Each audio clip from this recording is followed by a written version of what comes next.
విజయ shopping mall ఆషాఢం kilo sale ఆరంభం.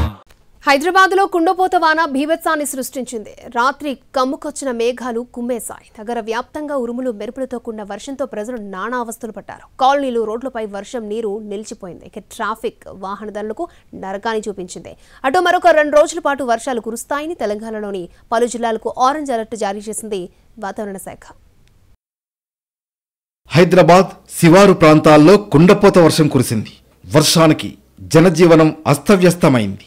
నగర వ్యాప్తంగా ఉరుములు మెరుపులతో కురిసిన వర్షం ప్రజలకు ఎన్నో సమస్యలు తెచ్చిపెట్టింది. రాత్రి సమయంలో నల్లటి మబ్బులతో గంటపాటు భారీ వర్షం కురియడంతో కాలనీలు, రోడ్లపై వర్షం నీరు చేరింది. కొన్ని కాలనీల రోడ్లు నీటితో మునిగిపోగా వర్షం నీటిలో ఎక్కడ మ్యాన్హోల్స్ తీసి ఉన్నాయో తెలియక చాలా చోట్ల రోడ్లు దాటేందుకు ప్రజలు భయాందోళనలకు గురయ్యారు. వాతావరణ శాఖ కూడా గ్రేటర్ హైదరాబాద్కు ఆరెంజ్ అలర్ట్ జారీ చేసింది. రాత్రి సమయాల్లో ప్రజలు అవసరమైతేనే ఇళ్ల నుంచి బయటకు రావాలని సూచించింది. ఇదిలా ఉండగా గ్రేటర్ పరిధిలో సగటున 7 నుంచి 8 సెంటీమీటర్ల వర్షపాతం నమోదైంది. నల్లటి మేఘాలతో నగరంలోని పలు ప్రాంతాల్లో కురిసిన భారీ వర్షానికి రోడ్లపై ట్రాఫిక్ జామ్ ఏర్పడింది. నిన్న సెలవు రోజైనా ఇళ్ల నుంచి బయటకు వచ్చిన వారు వర్షంతో ఇబ్బందుల పాలయ్యారు. బంజారాహిల్స్, జూబ్లీ హిల్స్, ఖైరతాబాద్, బేగంపేట్, హైటెక్ సిటీ, ఎంజే మార్కెట్, ఉప్పల్ తదితర ప్రాంతాల్లో రోడ్లపై ట్రాఫిక్ జామ్ ఏర్పడడంతో వాహనదారులు గంటల పాటు నరకం అనుభవించారు.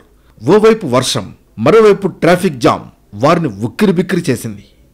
భారీ వర్షానికి రోడ్లపై గుంతల్లో నీరు నిలిచిపోయింది. బంజారాహిల్స్, జూబ్లీ హిల్స్, ఖైరతాబాద్, బేగంపేట్, అంబర్పేట్, ఉప్పల్, బండ్లగూడ, తార్నాక, ఎల్బీ నగర్, నాగోల్, దిల్సుఖ్ నగర్, కొత్తపేట ప్రాంతాల్లో కురిసిన వర్షాలకు పలు కాలనీలు జలమయమయ్యాయి. రోడ్లపై భారీ ఎత్తున వరద నీరు చేరడంతో వాహనదారులు తీవ్ర ఇబ్బందుల పాలయ్యారు. ఆర్టీసీ క్రాస్ రోడ్లోని ముంపు కాలనీల్లో వరద నీరు చేరింది. ఇళ్లలోకి పోవడంతో వంట సామాను మొత్తం తడిసిపోయింది. చాలా ప్రాంతాల్లో విద్యుత్ సరఫరాలో అంతరాయం ఏర్పడింది. గంటల పాటు కరెంట్ నిలిచిపోవడంతో ప్రజలు ఇబ్బందుల పాలయ్యారు. విద్యుత్ సరఫరా కోసం ఫ్యూజ్ ఆఫ్ కాల్కు ఫోన్ చేసినా అధికారులు స్పందించడం లేదనే ఫిర్యాదులు వచ్చాయి. ఓవైపు వర్షం, మరోవైపు విద్యుత్ లేకపోవడంతో ప్రజలు పడరాని పాట్లు పడ్డారు. మరో 2 రోజుల పాటు వర్షాలు కురుస్తాయని వాతావరణ శాఖ తెలిపింది.